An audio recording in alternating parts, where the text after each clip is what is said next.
कैसे हैं आप लोग। उम्मीदें बहुत अच्छे होंगे। जैसा कि पिछले लेक्चर में हमने बताया था कि आज हम बात करने वाले हैं खाने का सोडा या बेकिंग सोडा के बारे में। तो चलिए शुरू करते हैं। खाने का सोडा या बेकिंग सोडा। बेकिंग सोडा के रासायनिक नाम देखते हैं। Sodium bicarbonate. क्या होता है? Sodium bicarbonate. इसका दूसरा नाम भी होता है, अभी बताते हैं क्या नाम होता है। बात करते हैं रासायनिक अणु सूत्र की। ये होता है NaHCO3।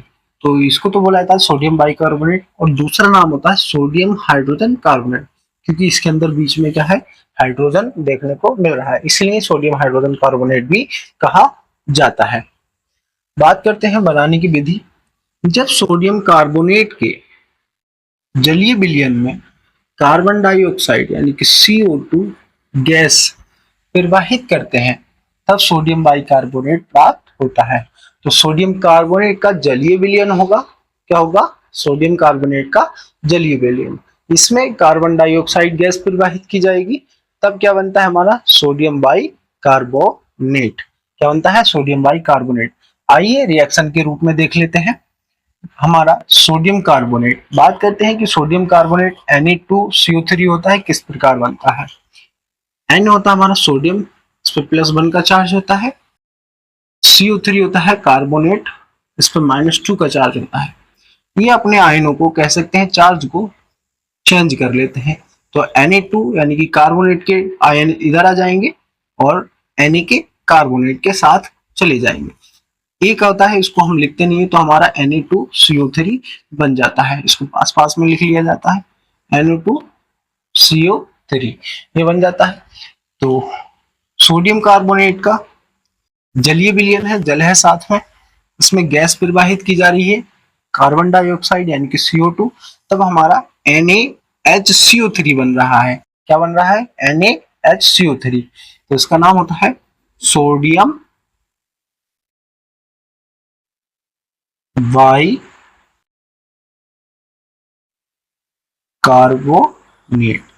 या हाइड्रोजन कार्बोनेट भी कह सकते हैं। ठीक है, तो उसको देख लेते हैं ये रिएक्शन संतुलित है कि नहीं। यहाँ पर Na कितना है? 2 दे रखा है, यहाँ पर 1 है, यहाँ पर कार्बन 1 और एक ये वाला कितना है? 2, और यहाँ पर 1 है। तो हम क्या करेंगे, ज्यादातर इसमें क्या है, एक्स्ट्रा देखने को मिल रहा है और यहाँ पर कम मिल रहे हैं। तब क्या करेंगे, हम इस पूरे कंपाउंड की या पूरे यौगिक की हम 2 से मल्टीप्लाई करा देंगे, यानी कि गुणा करा दी जाएगी। तब हमारे Na यहाँ पर 2 है और यहाँ पर भी कितना हो गया? 2। कार्बन भी यहाँ पर 2 है और यहाँ पर भी क्या हो गया? 2, क्योंकि हमने पूरे यौगिक की मल्टीप्लाई कराई है। फिर हमारा ऑक्सीजन यहाँ पर 6 हो जाएगा। कितना हो जाएगा? 6। तो ऑक्सीजन 3 और एक ये वाला 4 और 2 ये वाला 6। तो यहाँ पर भी ऑक्सीजन कंप्लीट हो गई, और हाइड्रोजन यहाँ पर 1 है, 2 से मल्टीप्लाई हुई तो 2 हो जाएगा। हाइड्रोजन यहाँ पर भी कितना है? 2 है। तो हम कह सकते हैं ये संतुलित हो गई है, ये समीकरण संतुलित हो गई है। बात करते हैं भौतिक गुण की। पहला भौतिक गुण है हमारा, ये सफेद क्रिस्टलीय ठोस होता है, यानी कि एक प्रकार का क्रिस्टल होगा और ठोस रूप में पाया जाता है। नंबर 2, ये जल में घुलनशील होता है, यानी कि जल में घुलने वाला होता है। नंबर 3, इसका जलीय विलयन क्षारीय होता है। कैसा होता है? क्षारीय। तो हम क्या कह सकते हैं, इसको क्षार भी कह सकते हैं। और नंबर 4 जो दे रखा है, pH मान 7 से अधिक होता है। क्यों? क्योंकि ये कैसा है? क्षार है। हमने बताया था जब क्षार को पढ़ाया था कि जो क्षार का pH मान होता है 7 से अधिक होता है। ठीक है, pH स्केल में भी समझाया था कि क्षार का जो pH मान होगा 7 से अधिक होगा। रासायनिक गुण देख लेते हैं। पहला है ऊष्मा का प्रभाव।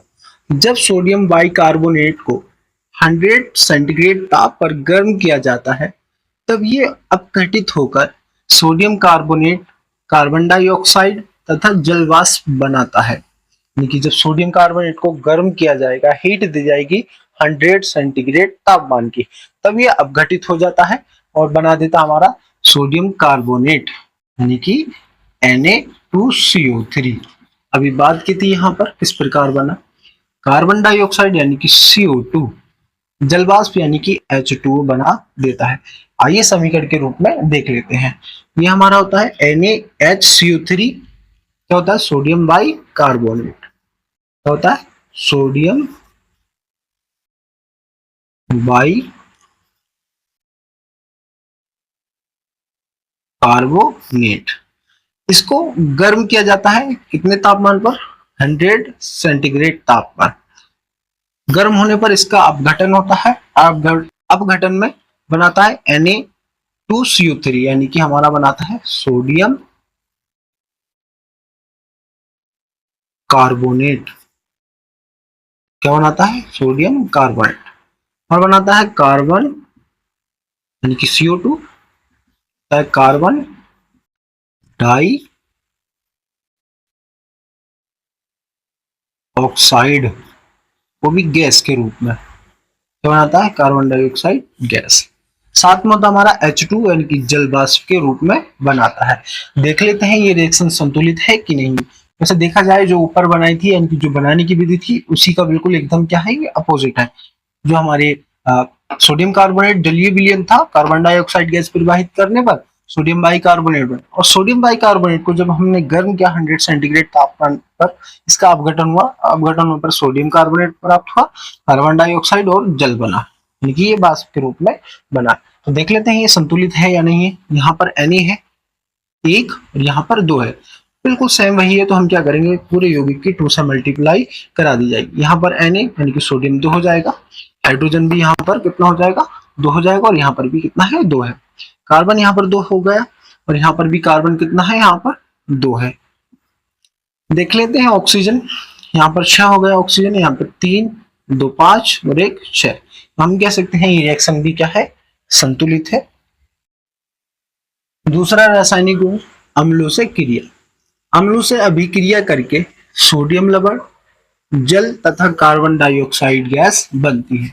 सोडियम बाइकार्बोनेट की अम्लों से अभिक्रिया कराई जाएगी, तब क्या बनाता है, सोडियम लवण बनाता है और जल बनाता है और कार्बन डाइऑक्साइड गैस बनाता है। आइए समीकरण के रूप में देखते हैं। NaHCO3 ये होता है हमारा सोडियम बाई कार्बोनेट। क्या होता है, सोडियम बाई कार्बोनेट। HCl यानी कि हाइड्रोक्लोरिक अम्ल। क्या है, हाइड्रोक्लोरिक अम्ल।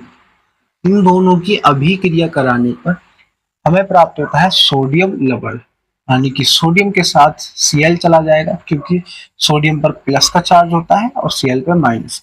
ये दोनों आपस में जुड़ जाते हैं, तब बन जाता है सोडियम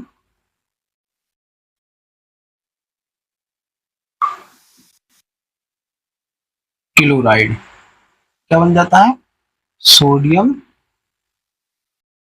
क्लोराइड, ये कह सकते हैं सोडियम लवण।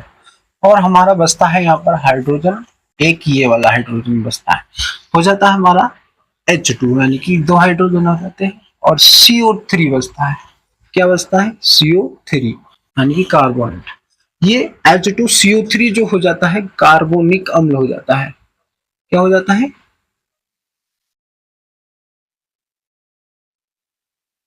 कार्बोनिक अम्ल। ये 2 भागों में टूटता है, कितने, 2। एक में बनता है H2 यानी कि हाइड्रोजन और एक अणु, 2 हाइड्रोजन का अणु और एक ऑक्सीजन का अणु मिलकर बनाते हैं जल का अणु।